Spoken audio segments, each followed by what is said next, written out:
नमस्कार। आज हम रोंडा बर्न की वो जो किताब है 2006 वाली द सीक्रेट, उसके बारे में थोड़ी गहराई से बात करेंगे।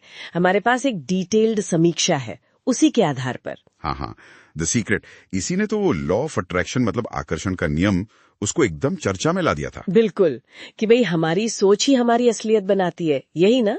हाँ, मोटे तौर पर यही।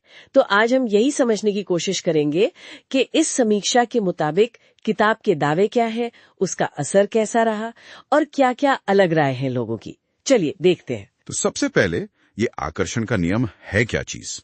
समीक्षा कहती है कि इसका सीधा सा फंडा है जैसे को तैसा, मतलब पॉजिटिव सोचो तो अच्छा होगा और नेगेटिव सोचो तो बुरा होगा। हाँ, किताब का तो यही दावा है कि आपके विचार वैसी ही चीजों को खींचते हैं। और इसको करने का तरीका समीक्षा में कुछ बताया है, वो मांगो विश्वास करो वाला। फिर ऐसा पक्का यकीन कर लो कि मिल ही गया है और फिर बस थैंक यू बोल के ले लो। सुनने में तो बड़ा सिंपल लगता है। सिंपल तो लगता है, पर समीक्षा इस पर सवाल भी उठाती है कि क्या वाकई ये इतना सीधा है।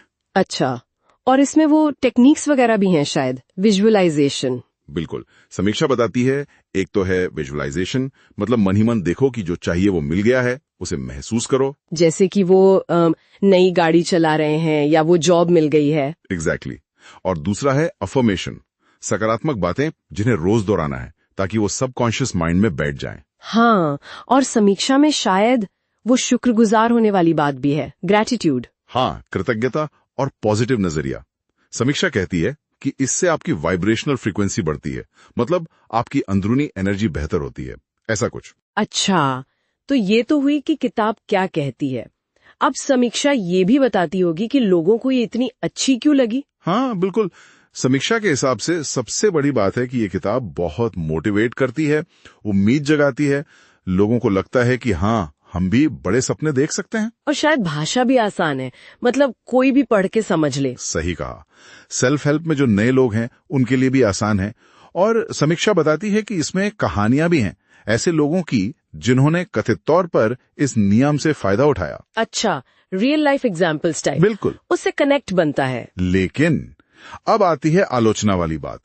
समीक्षा इस पर भी बात करती है। हाँ, वो तो जरूरी है। क्या कहती है समीक्षा? सबसे बड़ा पॉइंट जो समीक्षा उठाती है वो है साइंटिफिक प्रूफ की कमी। आलोचक कहते हैं कि ये तो सूडो साइंस है, मतलब वैज्ञानिक होने का दावा तो है पर सबूत कोई नहीं। ये तो मैंने भी सुना है। और क्या है, एक और अहम बात यह है कि ये चीजों को बहुत ज्यादा सिंप्लीफाई कर देती है, मतलब बस सोचो और हो जाएगा। ये तो असल मेहनत, हालात, जो सिस्टम की दिक्कतें हैं, उन सबको नजरअंदाज करने जैसा है। सही बात है, कई बार हालात हमारे कंट्रोल में नहीं होते ना। समीक्षा इस बारे में कुछ और कहती है। हाँ, एक और गंभीर चिंता जो समीक्षा बताती है वो है विक्टिम ब्लेमिंग का खतरा। मतलब अगर किसी के साथ कुछ बुरा हो गया, कोई बीमार पड़ गया या फेल हो गया, तो कहीं ये ना लगने लगे कि ये उसकी अपनी नेगेटिव सोच का नतीजा था। बिल्कुल, ये एक नाजुक पहलू है। और यहाँ साफ कर दे कि ये समीक्षा में बताई गई चिंताएं हैं, ये हमारा नजरिया नहीं है। समझ गई। तो मतलब एक तरफ जबरदस्त प्रेरणा है, दूसरी तरफ वैज्ञानिक सवाल और कुछ नैतिक चिंताएं भी। पर इन सबके बावजूद असर तो बहुत हुआ किताब का, है ना? समीक्षा मानती है ये। हाँ, असर तो जबरदस्त रहा। समीक्षा बताती है दुनिया भर में 3 करोड़ कॉपियां बिकी हैं। ये कोई छोटी बात नहीं। 3 करोड़?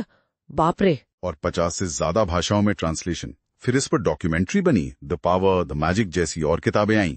एक पूरा मूवमेंट बन गया। हाँ, और वो सेलिब्रिटीज वाला एंगल भी है। ओपरा, जिम कैरी, विल स्मिथ, इन सब ने भी कहा है कि किताब ने असर डाला। बिल्कुल, ये भी इसके असर को दिखाता है। तो कुल मिलाकर समीक्षा का निचोड़ क्या है? निचोड़ यही है कि द सीक्रेट ने सोच की ताकत वाली बात को घर घर पहुंचा दिया।